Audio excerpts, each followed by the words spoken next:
Sí,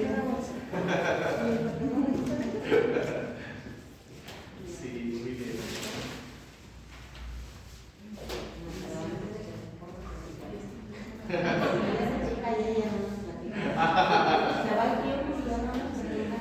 No, sí. Y no nos queremos perder. Ok. La verdad. Sí, traigo este collarín porque el sábado iba a ir a casar a unos amigos a Ocotlán y ya iba de camino para allá y en la carretera, más o menos a la altura de Poncitlán, estaban unos trailers adelante, los iba a rebasar, o pues los rebasé de hecho. Y al momento de rebasarlos, en el carril de alta velocidad había unas cajas de plástico, como 4 o 5 cajas tiradas así. Entonces yo puse las intermitentes y me empecé a frenar, pero el carro que venía atrás no alcanzó a frenar y me impactó por atrás. Entonces, pues sí, quedó la cajuela pues mal, la fascia, las calaveras del carro pues se quedaron así. Y pues ya yo me bajé rápido a ver cómo estaban los otros pasajeros. Ellos chocaron pues en la parte de frente hacia mi parte de atrás. La señora parece no traía su cinturón, entonces con Voy a llamar. así soy yo. Ya chocamos. Se fue así como la cabeza hacia el y se veía así como roto hacia allá, y ella con un chipote, pero pues no traía el cinturón, ¿verdad? El señor sí lo traía y pues nomás nada más que él estaba tenía cierta incapacidad de sus piernas desde antes porque traía unos como aparatos así como de fierro, de hecho no se bajó y de hecho la señora se bajó y dijo, oiga, no se baja él porque está un poco mal, dijo, no, sí lo vino, tranquilo. Ya llegó la policía, ya ven, todo eso. Tercos a que si querían que yo pusiera como un carro, pues no, les dije, fue un accidente y ya, no, pues seguro que estamos bien. No, pero seguro que no, que sí, no quiero meterme en un carro, o sea, como que querían, a fuerzas. Ya después vimos que lo que querían era que los carros se fueran a juicio, para después de ellos sacar su mordida, su tajada y aprovecharse de la situación. Supuestamente ellos dicen para deslindar responsabilidades. Así es, pero lo que no contaban, porque después llegaron los seguros y empezaron a ver todo el show, se pusieron de acuerdo y una policía marcó a las grúas para que las grúas llevaran los carros al corredor de Poncitlán para el juicio, porque el seguro no se ponen de acuerdo. Entonces, lo que ellos no contaban es que yo estuve en Poncitlán, fue mi destino anterior. Entonces, yo conozco ya muchísima gente, ¿no? Entonces dije, no, eso es una injusticia. Y le marqué al secretario del presidente. Le dije, mira, está pasando esto. Ah, y dice, ahorita vamos. Mandaron al comandante de la policía. Llegó el comandante y dijo, no se los van a llevar al corredor. No lo van a hacer porque así ya está. Los policías se hicieron coraje, estaban muy enojados porque no pudo ser mordida. Fueron y me hicieron que fuera una nota de que no quería ninguna responsabilidad del gobierno, lo firmamos los dos, se fueron. Pero las dudas ya venían. Entonces le hablé a la de las grúas también. Y a la de las grúas dije, qué caray. Dijo, bueno, pues voy a mandar nomás una porque de sí tengo que mandar a la policía. Si le hubieran pedido los particulares, se cancelan y no pasa nada. Ya no nos pagan el banderazo de la grúa. En vez de iban a mandar dos. Cada grúa costaba 2.500 por banderazo. Entonces, pues ya entre las otras personas y yo pagamos como todo una grúa. Se fueron los terrenos de las grúas y todo. Pues fue todo el show. El choque fue como a las 3:15 de la tarde. Yo me estuve desocupando casi a las 7. Y ya no casó a los novios. Y ya, no, de voladora a las 4. Entonces, no, le marqué, de hecho, le marqué a padre Fernando que estaba aquí con ustedes, mi compañero. Y ya después está ahí en Ocotlán, entonces le fue los casos. Ya después fueron unos compadres por mí, allá a donde fue el choque, nos fuimos allá a la casa de los padres. Ahí estuve platicando con los padres, ya fuimos a cenar, se trajeron a la casa ya en la noche. Y apenas el carro ahora llegó al taller. Pues ahora Dios Juan, ya tarda un rato. Ahorita pues traigo esto. No ando tan lastimado, se puede ver un poco la espalda. No están, me dieron pastillas, porque aquí es como un pase médico. Y me dijo el doctor que trajera esto, eso es un collar blando, no es una rígido. Entonces me dijo, para limitar un poco el movimiento, 3 días no lo voy a usar. Hoy en mi segundo día ya no mañana. Y lo tengo que usar 3 horas sí, y después luego 3 horas. Y así he estado todo el día, lo pongo, me lo quito, lo pongo. Pero pues sí, prácticamente es eso, gracias a Dios no pasó a mayores. Si después uno se pone a pensar tantas cosas, ¿verdad? Como Dios nos cuida de tantos peligros. Porque esas cajas, o sea, si yo las hubiera impactado, yo sé que, porque no eran cajas así plástico duro, así, como que se le cayeron un trailer, no sé por qué estaban ahí. Pero, y a un lado estaba la barra de contención, entonces ahí sí me estrello y sí me mato, yo creo, porque pues, era el carril de alta, ¿no? Y o que bueno, que entonces no venía un trailer ni nada, era un carrito, era un Ford Fiesta, entonces era algo pequeño, entonces no fue así gran cosa, pero sí, pues ya ven el susto en ese rato y pues uno no sabe ni qué. Ay, cuando le dije a mi mamá toda asustada, entonces decidí llamar, mamá, estoy bien, bueno, en fin, son cosas que Pero pasan. no pasó nada grave. Así es, y hay enseñanzas y pues no, ¿qué más asunto? Hasta adelante. Pero bueno, eso es para el nivel de rasgos. Pero ahora sí, a lo que me truje, Checho. Vamos entonces a ver ahora la figura de Nuestra Señora de María Santísima en los Evangelios sinópticos.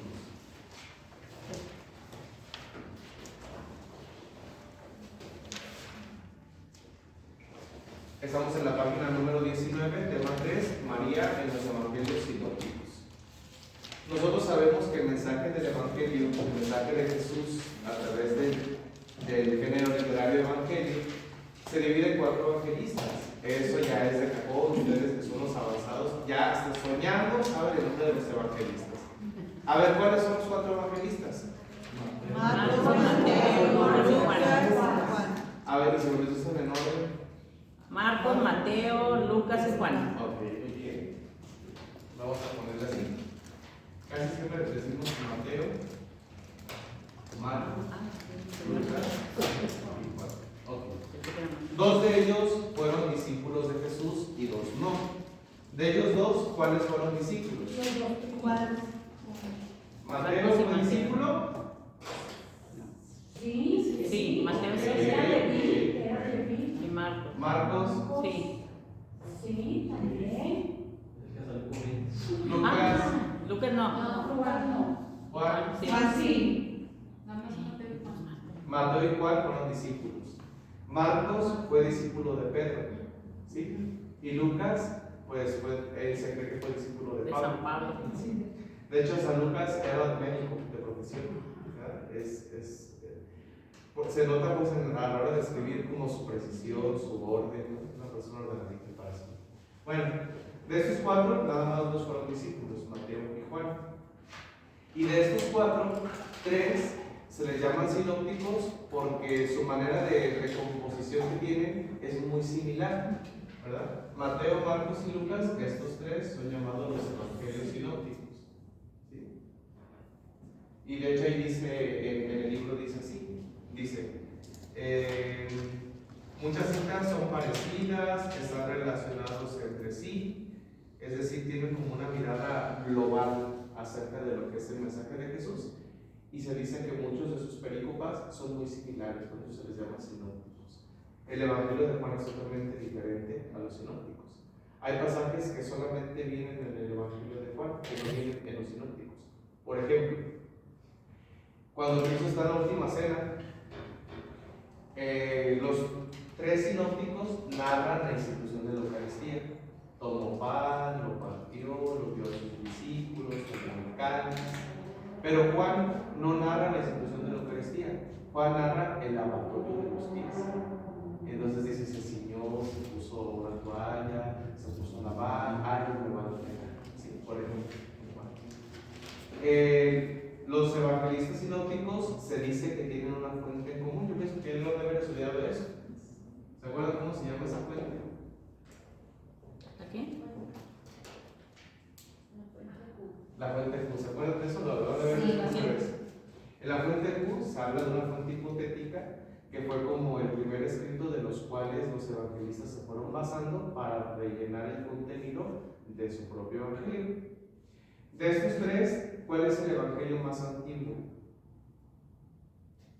Marcos. El de Marcos es el más antiguo, aunque lo pongan en segundo. Aunque lo pongamos, la Biblia viene en segundo lugar, pero este es el más antiguo. Podríamos decir, ¿cuál se escribió primero? Primero se escribió este. ¿Cuál se escribió en segundo lugar? Mateo. Mateo se escribió en segundo lugar. ¿El tercer lugar? Lucas. ¿Y el cuarto lugar? Juan, en el tiempo, eso según el tiempo. Bueno, eso para tener ahorita en cuenta para el trabajo de estudio. Vamos a ver entonces la figura de María en estos tres, Mateo, Marcos y Lucas, que son muy similares. Y vamos a ver algunas cosas que tienen en común y algunas cosas que tienen únicas acerca de la figura de María. Ya de Juan lo vamos a ver más adelante en otro capítulo, que es Juan y el Apocalipsis. Vamos a verlo después. Empezamos entonces con Marcos. Nosotros decimos que el Evangelio de Marcos, estamos en la página 19, se escribió alrededor de los años 60 al 65 después de Cristo. Esa fue la fecha.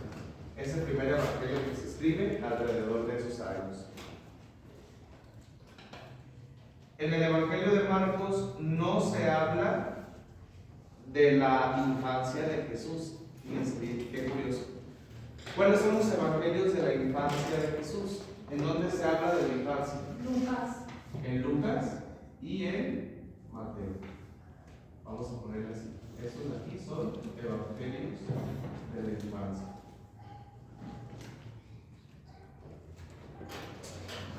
Mateo y Lucas. Marcos no habla acerca de la infancia de Jesús. De hecho, el evangelio de Marcos empieza al principio del evangelio de Jesucristo según San Marcos. Y empieza ya como en la edad adulta, ya cuando Cristo empieza su ministerio. Pero el evangelio de Marcos nos da un dato muy importante. Es el primero en mencionar el nombre de María. Entonces, aunque Marcos no nos habla de la infancia, Marcos es el primero en mencionar el nombre de María.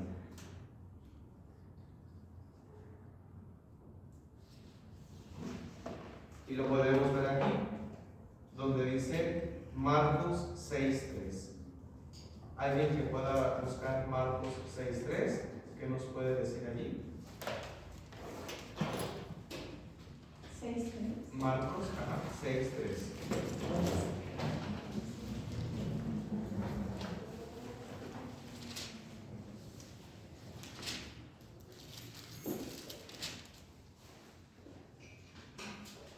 Y alguien que vaya buscando Marcos 15:40 también.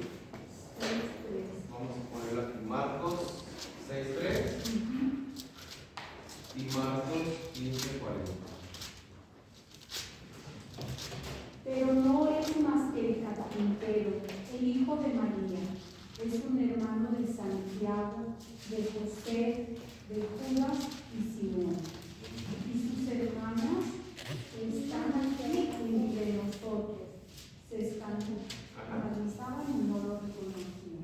Ok, ahí nos está diciendo más que él no es más que el hijo del carpintero. ¿Quién es el carpintero? José. El hijo, y luego dice el hijo del carpintero, el hijo de María. Ahí nos está dando el nombre de la madre de Jesús. ¿Cómo se llamaba? María. Es el primerito en mencionar el nombre de María. Y luego después dice, sus hermanos habitan entre nosotros, Santiago, José, Judas, etc. Pero vamos a ver, que ustedes ya lo saben, lo sé que sí, que en el lenguaje bíblico la palabra hermano no tiene el mismo significado de hoy, que es hermano de sangre, sino que hermano era cercano a la familia o del mismo tronco familiar, primos hermanos, tíos, sobrinos, parientes muy cercanos. Y eso lo vamos a encontrar en Marcos 15:40, porque aquí nos está diciendo, es hermano de Santiago, de José y de Judas. ¿Y qué dice Marcos 15:40? Algunas mujeres contemplaban la escena desde lejos, entre ellas María Magdalena, María, la madre de Santiago, el menor y José y Salomé. Ahí está. Entonces ahí la Biblia nos está diciendo ya en la crucifixión que la escena la contemplaban de lejos algunas mujeres, entre ellas María Magdalena, y luego dice María, la madre de Santiago, la madre de José y Salomé. O sea que esa María era otra María aparte de Nuestra Señora. O sea, es que el nombre de María era muy común. María Magdalena, María la madre de Santiago, María Nuestra Señora. O sea, era un nombre muy popular dentro del pueblo judío. ¿Sí? Por eso nos está diciendo aquí que una vez que María, la madre de Jesús, aunque dice que también sus hermanos, ahí fíjense lo curioso de la Biblia, no nos dice María era madre de Santiago, de Jesús y de José. Nada más dice es la madre de Jesús. Y Jesús tenía más hermanos, más Santiago y José. pero que no son hijos de María. O sea, quiere decir que era familia de Jesús, pero por los tíos, por los primos cercanos, sin ser de sangre totalmente.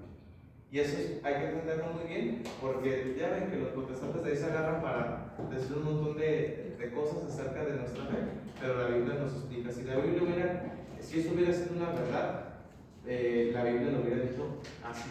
Y también hijos de María, hermanos de Jesús, hijos de José, yo qué sé, pero no es así. Simplemente la manera de escribir es para darnos a entender la familiaridad que tenemos. Muy bien. Vamos a la página 20.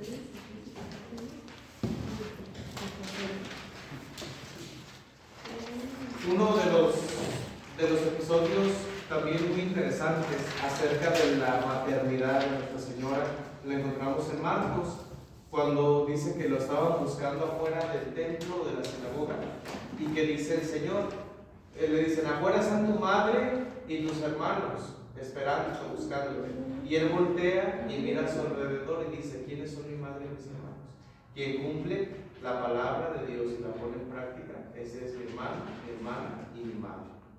Y alguien pudiera decir, entonces estaría renegando de su familia. De ninguna manera. Estaba diciendo que los lazos que lo unen a él no son lazos de sangre.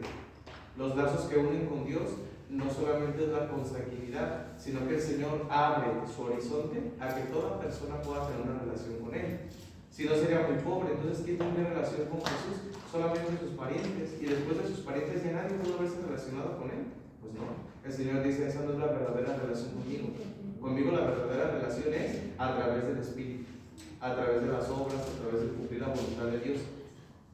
¿Y quién es la mujer que mejor cumplió la voluntad de Dios? María.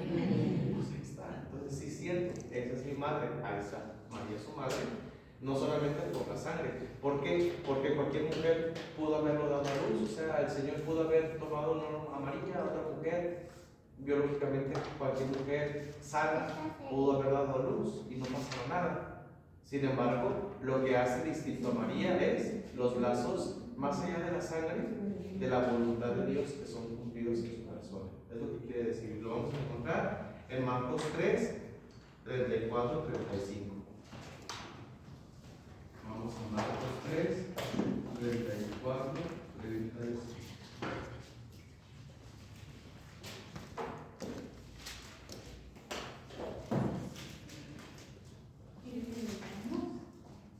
Sí, por favor. Como ya no lo dijo, yo pensé que ya no. Y mirando los que estaban sentados a su alrededor, dijo, estos son mi madre y mis hermanos, porque todo el que hace la voluntad de Dios es hermano mío, hermana y madre. Ahí está lo que les acabo de explicar hace un momentito. Bien. Si ustedes se fijan abajo de esa fotografía, bueno, de esa imagen, pues ahí podemos ver precisamente a Jesús en medio y alrededor personas que están escuchándole, hablando con él, compartiendo con la fe. Vamos entonces abajo. Los hermanos de Jesús son familiares de carne, no son familiares según el Espíritu. Por eso el grupo donde en forma natural está incluida María son aquellas personas que tienen lazos de sangre de Jesús y posiblemente estaban apoyados por los que querían judaizar a los cristianos. Algunos de ellos querían tener privilegios dentro del nuevo pueblo de Dios, la iglesia, como nos muestra la petición de la madre de los hijos de Zebedeo. ¿Se acuerdan cuál fue la petición de la madre de los hijos de Zebedeo? De la madre de Santiago y de Juan. ¿Cuál fue? Y otros a su izquierda. Lo que hace es como tener un privilegio, como decir, van a hacer esto nuevo, queremos privilegios por estar cerca de Dios. Y dice así, por ser familiares de sangre de Jesús, algunos pensarían pues por lo mismo, ¿verdad? Que tuvieran como ciertos privilegios. Pero los que están dentro del círculo son los verdaderos familiares de Jesús, son los que les están escuchando y creyendo en Él como Mesías, porque Jesús no quiere estar sometido a las presiones de su familia de carne, sino que quiere estar haciendo la obra que Dios le encomendó. Y eso es muy aplaudible de nuestro Señor. Nuestro Señor es muy libre, porque bien pudieran haber dicho, pues es que Jesús es mi primo, Jesús es mi tío, mi hermano. En esa época se decía así, es mi hermano porque somos de la misma familia, pues nosotros somos los primeritos en ocupar los primeros lugares. Eso se llama nepotismo, ¿verdad? Y dice nuestro Señor, ¿no? Dice, la invitación está abierta a cualquier hombre, a cualquier mujer que quieran escuchar la palabra y ponerla en práctica. Entonces es algo muy bonito porque nosotros también podemos ser hermanos de Jesús. Y de hecho hay muchos, en nuestra fe, hay muchos cantos que precisamente hablan de eso, ¿no? Que Jesús es nuestro hermano, que vamos a la casa del Padre, que Él es nuestro hermano mayor. O sea, nos sentimos parte de su familia, de la familia santa, porque precisamente queremos escuchar la palabra y ponerla en práctica. Vamos a la página 21. ¿Alguien que me ayude a leer el primer párrafo, por favor? Ninguno de los evangelios nos dice que María tuvo más hijos, solamente afirman que ella es madre de Jesús. Pero en ninguna parte dicen algo como, por ejemplo, María y sus otros hijos, porque si la Biblia quisiera decirlo, claramente lo hubiera afirmado. Lo que dice es que María andaba con los hermanos de Jesús, que en el ambiente Semítico.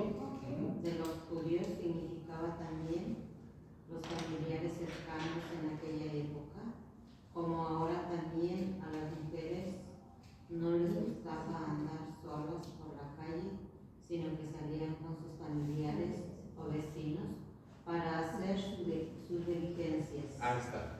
Muy bien. Entonces podemos encontrar allí lo que les decía hace un ratito, que no son hermanos de sangre del Señor, pero sí familiares cercanos, y que por eso decía la Biblia, María estaba con los hermanos de Jesús, pero no decía, y María fue a visitar a Jesús con sus otros hijos. Pues no, porque pues en realidad no era así, no es lo que la Biblia quiere decir. Muy bien. ¿Alguien que nos guste leer el siguiente párrafo, por favor? La Iglesia siempre ha visto en la virginidad de María uno de los signos más poderosos de Dios en su plan de salvación para encarnar su palabra. También ha creído siempre que María permaneció virgen, totalmente dedicada a Jesús en cuerpo y alma, madre de la cabeza, y luego al cumplir Jesús su misión y volver al Padre. María sigue virgen, madre también del cuerpo, como lo sugiere el Evangelio de San Juan. Ajá, ya cuando veamos el Evangelio de San Juan vamos a ver las pautas de San Juan que hablan de la virginidad de Nuestra Señora. Nosotros en el rosario decimos esta oración, pero a veces lo decimos como de una manera muy rápida que ni cuenta nos damos de lo que estamos diciendo. Bueno, a ver, levanten la mano cuando ustedes rezan el rosario. ¿Quién de ustedes reza las letanías también? Ok, no les vaya a pasar como los pastorcitos de Fátima. Alguno de ellos no rezaba las letanías y por eso no veía la Virgen. Nada más lo oía y decía, ay, ¿quién es? ¿Por qué no la veo? Como si no rezan las letanías. En la letanía nosotros decimos, Dios te salve María Santísima, hija de Dios Padre, Virgen purísima, ¿qué? Antes del Padre. Antes del Padre. En tus manos ponemos nuestra fe para que le ayudemos. Y lo decimos, Dios te salve María Santísima, Madre de Dios Hijo, Virgen purísima, en el Padre. En tus manos ponemos nuestra esperanza para que la alientes. Y luego Dios te salve María Santísima, esposa de Dios Espíritu Santo, Virgen purísima, Después. En tus manos ponemos la caridad. Es bien fácil aprenderse, ¿verdad? Porque una va dirigida al Padre, al Hijo y al Espíritu Santo. Con relación al Padre, María, ¿qué es? Pues sí, hija del Padre, ¿verdad? Con relación al Hijo, ¿qué es? Madre del Hijo. Y con relación al Espíritu Santo, esposa del Espíritu Santo. Y luego Virgen purísima, antes, durante o en el parto y después del parto. En tus manos ponemos nuestra fe para que la ilumines, nuestra esperanza para que la alientes y nuestra caridad para que la inflames. Y a mucha gente dice que te salvas para que la salves y nuestras necesidades para que la remedies. Todo eso, bueno, pues ahí le ponen crema a los tacos. Está bien, pero que no se les olvide lo más importante que son los misterios estos. ¿Por qué les digo? Porque María Santísima es virgen antes, durante y después del parto. Fíjense lo que estamos diciendo. Porque Cristo nació de ella. Y pudiéramos pensar que al nacer hubiera roto el himen de Nuestra Señora. Y no fue así. Ella es virgen antes, durante y después del parto. O sea, fíjense el dogma de que estamos proclamando. Ahorita no me acuerdo del concilio, fue el concilio de Letrán, pero no me acuerdo si fue el tercero o el cuarto de Letrán, que hubo una discusión tremendísima acerca de esto, que hablan acerca del parto de Nuestra Señora. Y hay no me acuerdo si es Santa Hildegarda del Vinge, no me acuerdo quién es, una mística, que habla acerca de cómo fue el parto. Porque, miren, el dolor es consecuencia del Pecado. y María Santísima no tenía pecado. Entonces se dice que el parto de Nuestra Señora fue sin dolor. Entonces hubo un parto distinto. O sea, es lo que quiero buscar, nomás que no alcancé a buscarlo. Voy a investigarles bien para explicarles bien la historia. Pero esa es una manera de decir. De hecho, se habla, es uno de los padres de la iglesia que habla como si el parto de Nuestra Señora hubiera sido un rayo de luz que hubiera salido hacia de ella, que es como la luz. Por ejemplo, vemos un vidrio y, por ejemplo, la luz puede atravesar el vidrio sin tocar, algo así, ¿verdad? Voy a investigarles y para que no echarles mentiras. Ahorita me acuerdo que eso nos dijo padre de Mariología en el seminario. Exactamente, fue un rayo del. En la divina voluntad, ya ves que son unas, ¿cómo se le llama? No visiones. Revelaciones privadas. Revelaciones De esa privadas. picareta, ¿verdad? Esa picareta y también habla de eso. De eso. La forma De cómo Pues, fue el parto. Ahí está, ¿verdad? Entonces por eso decimos, y a veces lo decimos sin, ¿cómo decirlo? Sin pensarlo. Virgen María se va antes del parto, Virgen en el parto y después del parto. Y ya. No, ella es virgen siempre, perpetuamente. Había que tener la misma divinidad, porque iba a ser Jesús en ella. Ella tenía, sí, y recordemos que María Santísima sigue siendo de carne y hueso, alma humana, solamente humana, pero por la gracia de Dios ella es limpia de pecados desde su concepción.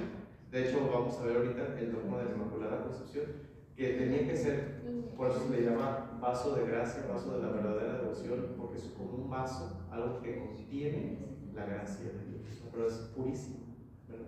Sí, es purísima. Por eso el demonio la odia tanto, O sea, y le tiene tanto favor. Es algo purificado. Es purísima, totalmente. Entonces en ella no hay cabida al dolor. De hecho, María, cuando ve a Cristo en la cruz, o sea, sufre, pero de una manera distinta a nosotros. Porque nosotros sufrimos todos. ¿Cuántos sufrimos? De tantas maneras. Pero el sufrimiento de ella es diferente. Es un sufrimiento santo, no se puede explicar. Es totalmente diferente a lo que nosotros podemos sufrir. Bueno, entonces virginidad perpetua de María. ¿Me puedo hacer un comentario? Sí.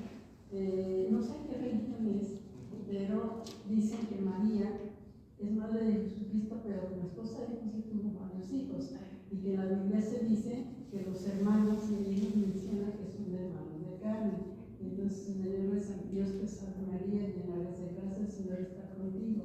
Bendita eres entre todas las mujeres, y bendito sea el fruto de tu vientre. Es Jesús, porque tuvo más hijos. Eso se dice. Pues ahí a lo mejor ya hacen como una revoltura de muchas cosas, ¿verdad? Pero nosotros como católicos profesamos en nuestra fe que María es virgen antes, durante y después del parto, ¿verdad? Y que lo entendemos así por la escritura, por la revelación. La iglesia ortodoxa también está en lo mismo. De hecho, las grandes iglesias cristianas, aunque no son católicas, como los luteranos, los anglicanos, ellos no ponen en duda la virginidad de María. Saben que María es virgen. ¿Quiénes son los que la ponen en duda? Los protestantes modernos, los testigos de Jehová, los del mundo, todos esos sectas que quieren dividir. Es como un punto que ellos agarran de haber malinterpretado la Biblia a su conveniencia. Pero no, en realidad no es así. Pero sí hay mucha confusión en muchas confusiones. Yo la religión que le pregunté otra vez es cristiana. Y dicen que María tuvo muchos hijos. Sí, es lo Y mismo. estos son cristianos, porque pues creen en Cristo, en Dios, Claro. en la Virgen. Sí, es lo que les digo, ellos nos quieren arrebatar el nombre, los verdaderos cristianos somos nosotros. Le cambian, ¿verdad? porque a su forma Sí, de los mormones, los cristianos, los testigos de Jehová, todos ellos son las sectas, es lo que les decía, las las sectas nacieron en el siglo XVIII, XIX, pero los protestantes serios, que fueron los que se separaron de la iglesia de allá de Alemania, que fue en el 1500 y cacho, son los luteranos, los anglicanos, los swinglios, los calvinistas, todos ellos tienen en una alta estima la divinidad de María. De hecho, hay muchos cantos de ellos que son preciosos a Nuestra Señora, o sea, y le tienen mucho cariño a la Virgen María. Solamente es un modernos nuevos, pues empezaron a poner esas ideas y a dividir el pueblo. Pero Pues ya cada quien forma sus ideologías, su manera. sí, es como si aquí, ya nos peleamos, la mitad hacen una fe o la mitad otra. Sí. Pero ya se pelearon aquí, mitad y mitad. No, que ya no, pues 3, 4 y así se van multiplicando, ¿verdad? Bueno, eso es el Evangelio de Mateo. Vamos ahora al Evangelio, perdón, de Marcos. Vamos ahora al de Mateo. Dijimos, este fue el primero en escribirse, este fue el segundo. El Evangelio de Marcos es muy arcaico, o sea, tiene muy sencillo el lenguaje, pues fue el primerito, fue como el ensayo. Ya Mateo después llegará y va a refinar un poquito más su Evangelio, va a poner más detalles, va a poner algunas cosas más puntuales, etc.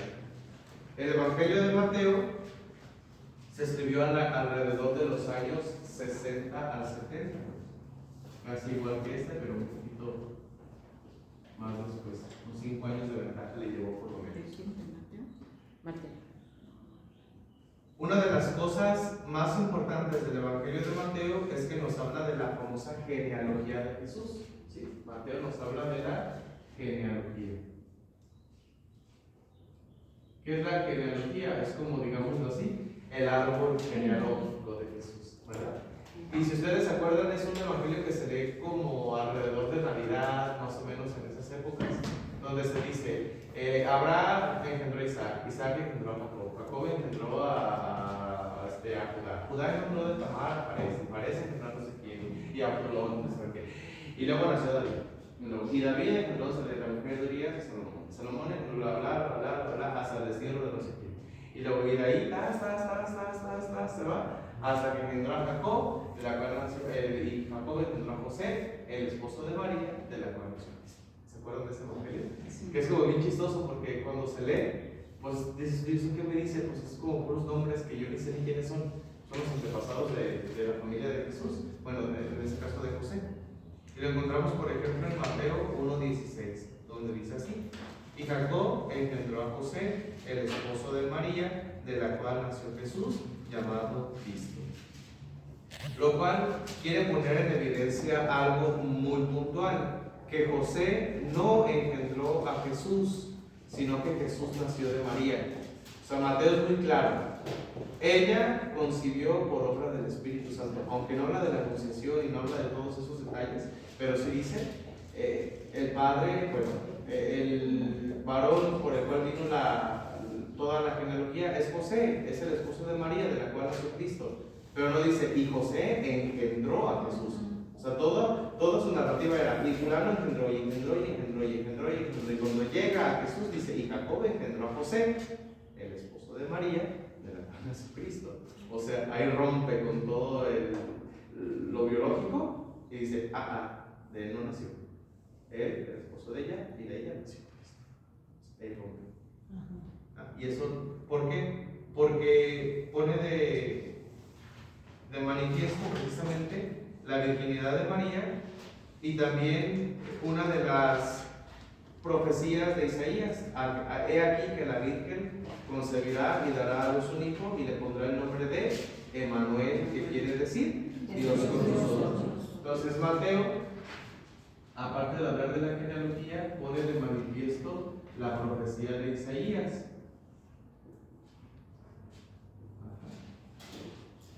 ¿Por qué? Porque recordemos, miren, el Evangelio de Mateo fue escrito con una intención muy clara: evangelizar a los judíos.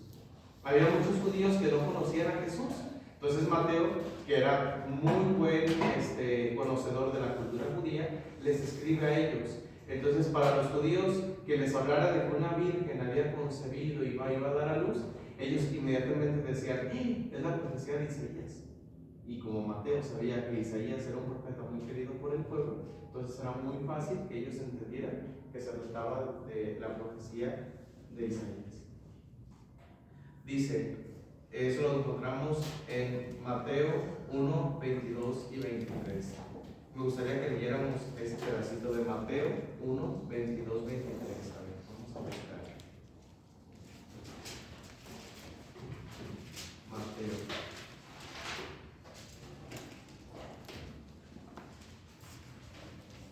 Uno, 22, 23.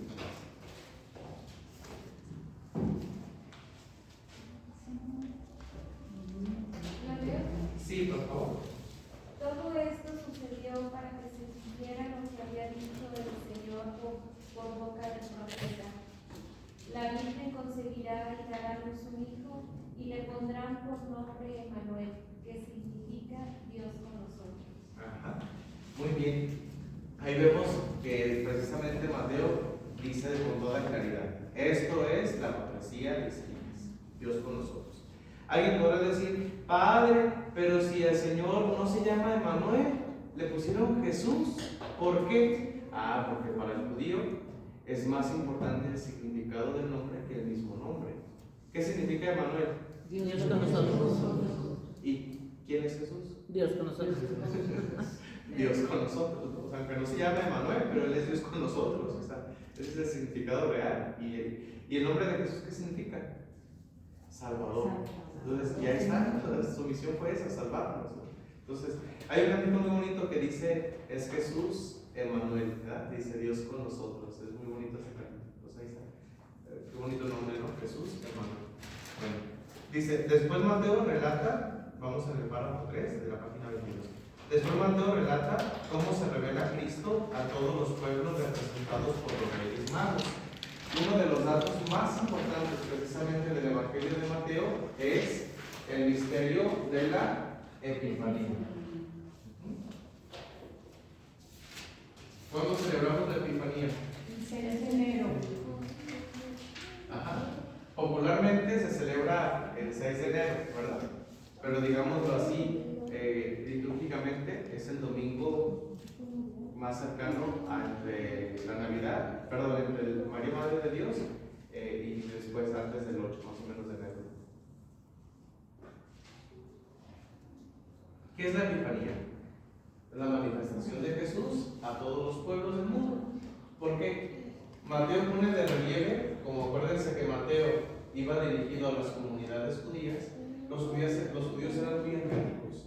Ellos decían: la salvación es para nosotros, la salvación es para el pueblo judío, solamente nosotros nos vamos a salvar. Y Mateo les empieza a decir: es que fíjense que ese niñito se manifestó no nada más a los judíos, pues a los pastorcitos, sino que se manifestó a unos reyes que venían de Oriente, muy lejano, venían y le ofrecieron regalos y se postraron para adorarlo. Entonces, de esta manera los judíos decían: entonces este niño no solamente vino a salvarnos a nosotros los judíos, sino que en su mente decían: entonces este niño vino a salvar a todos los pueblos. Por eso el mensaje de la Epifanía es muy importante, o sea, el celebrar eso, que Jesús se manifiesta como rey de todos los pueblos, no nada más de los judíos. Y dice aquí en el párrafo, dice: entraron en la casa, vieron al niño con María su madre y postrándose lo adoraron. Ahí está. Dice: abrieron luego sus cofres y le ofrecieron dones, oro, incienso y mirra. Aquí se resalta que Mateo dice que lo encontraron, o sea, encontraron a Jesús junto con María. Podríamos decirlo así como más profundamente, que el mensaje de Mateo es que siempre podemos encontrar a Jesús junto con su mamá, junto con María. Donde está María, ahí va a estar Jesús. Porque ¿cuál es la misión de María? Llevarnos a Jesús. ¿Cuál es la misión de nuestra Madre Santísima de Zapopan en la romería? ¿Cuál es la misión? ¿Que caminemos con nopales en la espalda? No. ¿Que vayamos descalzos con piedras de chapopote en las greñas? No. ¿Cuál es la misión de María Santísima de Zapopan? Acercarnos a Jesús. Ella nos dice: vámonos, hijitos, a misa. ¿Y cuánta gente va a la romería? Con unas lágrimas de cocodrilo, ¿no? Chillo. Ya nomás llegan a los arcos de Zapopan. Vámonos a menudo. ¿Verdad? ¿Sí o no? ¿Sí o no? Sí, cierto. Y la Virgen no es lo que ella quiere que vayamos, pero ella sabe, ella dice: hijitos, yo no soy infirmo, yo yo soy el medio por el cual ustedes van a acercarse a Jesús, porque Él es el Salvador. Entonces, por eso la Virgen, y como es nuestra madre, pues así trae a la gente, ¿verdad? Llega la Virgen de Zapopan, la gente hasta corre, ¿no? Para tomar una foto, para tocarla y hasta con las lágrimas. Qué bonito, o sea, porque es una señal de mucho cariño hacia ella. Pero la Virgen nos dice, no más quiere eso. La Virgen lo que quiere es, al llegar, vamos de su mano a la casa de Dios, ¿verdad? Y es bien curioso, en la romería son millones los que peregrinan y solamente unos cuantos miles son los que están en la misa. Ay, padre, es que me da calor y que saben que bueno, una vez, ojalá entonces en la tarde que vayas a tu parroquia, para que vayas, ¿verdad? Pero sí es cierto, yo lo veo, ustedes chequenlo. Llegan a los arcos y la gente empieza a hacer esto. En vez de meterse, se dispersan. O sea, como que si la tirada fuera a acompañar a la Virgen hasta los arcos, hasta su casita, y ya. Y de verdad, los menudos llenos. La menudería Cano, ni se diga.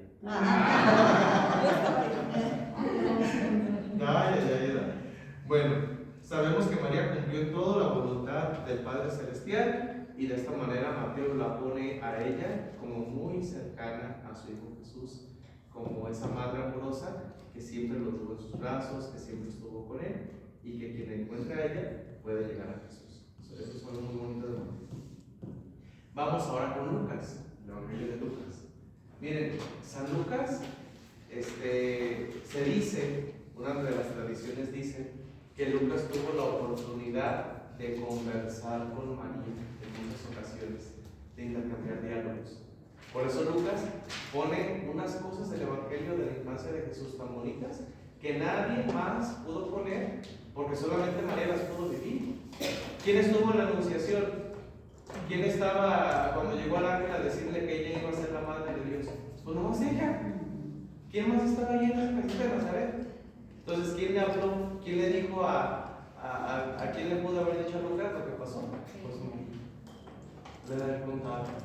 Y también la pregunta a Isabel. Y cuando Isabel le dice, alégrate, llena de gracia, y bendita tú entre las mujeres, y yo sé tú que has creído, y que el chiquillo salta de su seno. ¿Quién le pudo haber platicado eso a Lucas? Entonces, Lucas es el evangelio principal por el cual nosotros vamos a basarnos para entender el misterio de María en torno a Jesús. Es el principal, el evangelio de Lucas, de la infancia de Jesús. ¿Se acuerdan que habíamos puesto en un cuadrito a Lucas y a Mateo? Porque los dos son evangelios de la infancia, ¿se acuerdan? Pero en el caso de Mateo, el evangelio de la infancia es por la genealogía, que nos habla acerca de la concepción de Jesús a través de María Virgen, pero vamos a ver que Lucas es mucho más detallado. El evangelio de Lucas se escribió más tarde que el de Marcos y el de Mateo. ¿Entre qué años? Entre el 70 y el 80 después de Cristo, más o menos. Fijan, ya es más tiempo. ¿Cristo cuándo murió? ¿Se acuerdan? En el 33. En el 33 después de Cristo, bueno, más o menos, ¿verdad? Porque ahí hay una distancia de años, unos dicen que en el 30 o en el 31, en el 33 vamos a poner. Fíjense, el primer evangelio tuvieron que pasar 27 años para que se escribiera. Todo era tradición oral. El segundo, 37 años. Y el tercero, casi 40 años después, se escribió. Es como si ahorita estuviéramos escribiendo la historia de los 80, por ejemplo. En 1900, ¿cuándo fue el sismo? En el 85. En el 85. Y muchos de ustedes estuvieron, vivieron en esa época, ¿no? Yo todavía no nacía. Yo todavía no nacía. Pero fíjense, era algo tan puntual. Seguramente cada uno de ustedes tuvo una percepción diferente y se acuerdan muy bien de ese día. Ahora estaban trabajando, estaban en la escuela. A ver, tres que me digan qué estaban haciendo el día que te acuerdas. Gracias a Dios yo no lo sentí. ¿Usted no lo sintió? No, pero para en México. ¿Dónde está? Por eso. Yo venía en un Pero camión. aquí sí se siente. ¿Quién lo sintió esa vez? Yo venía. Marta, ¿qué estaba haciendo usted? Yo me acabo de levantar. Se acaba de levantar. Y así sentí que me mareé y me volví a sentar. Ujú. Pero pues no, ya vimos que estaba temblando. Ah, ok. Nosotros vivíamos en un edificio, era el primer piso, y se oía que golpeaban el boiler, tras, pero como los vecinos del tercer piso tenían que aventar su puerta y se oía hasta abajo, yo creía que era eso, pero no, ya luego captamos que el sismo movía una herramienta que pero que yo lo sintiera, que me mareara, eso no.